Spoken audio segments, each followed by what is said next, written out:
நான் சொல்றேன், இங்க கேட்டுதான் ஆகணும். அந்த பையன் இந்த ஊருக்கு வர்றானோ அன்னைக்கு தான் இவன் கல்யாணம்.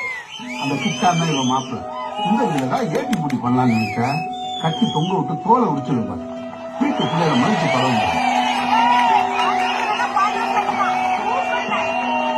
என்ன நீங்க அவ்வளவு பேருக்கு முன்னாடி அந்த வனத்து சுந்தரத்தை அடிச்சுக்க கூடாதுங்க. சும்மா இல்ல, இவனை மாதிரி சாதி திரும்ப குடும்ப பிரிவு பேசுறவங்க எல்லாம் முதல்ல அடிச்சு உடத்துரும். இதெல்லாம் நாளைக்கு எவனா எங்க இருந்தாலும் வந்து நீங்க எல்லாம் யார் தெரியுமா, உங்களுக்கு எவ்வளவு பெருமை இருக்கு தெரியுமானா என்ன எதுவும் கேட்காம முன்னாடி போயிட்டு இங்க கீழே இருக்கிறவங்க சுரண்ட ஆரம்பிச்சிடுவாங்க. நம்ம பயிர் எப்படி எப்படி மாறுவானுங்க?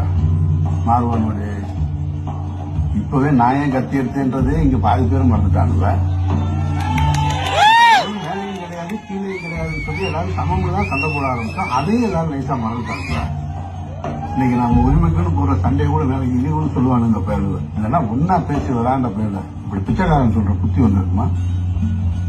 இவனுங்களே இந்த பாடுபடுத்தானுல மேல போக போக அந்த கிட்டாந்தல யார் யாரெல்லாம் என்ன பாடுபடுத்துவானுங்களோ